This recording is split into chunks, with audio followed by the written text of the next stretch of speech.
Tidak hanya berwarna hitam, air sungai Tangka juga mengeluarkan bau busuk serta menurut warga, ikan yang dulu sering ditangkap kini tak dapat ditemukan lagi di sungai ini.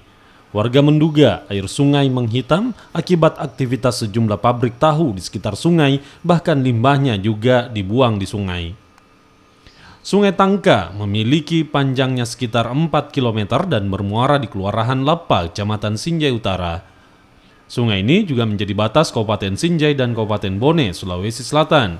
Warga berharap pemerintah melakukan pembersihan di Sungai Tangka yang sudah bertahun-tahun tercemar dan memberikan sanksi bagi mereka yang membuang limbah ke sungai.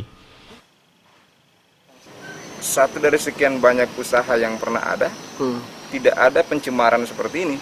Nanti setelah munculnya limbah tahu, baru sungai ini menjadi hitam, menjadi bau.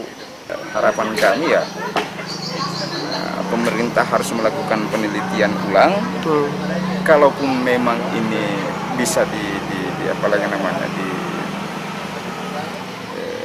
dilakukan penataan, pembenahan, plus pembersihannya ya lakukanlah seperti itu.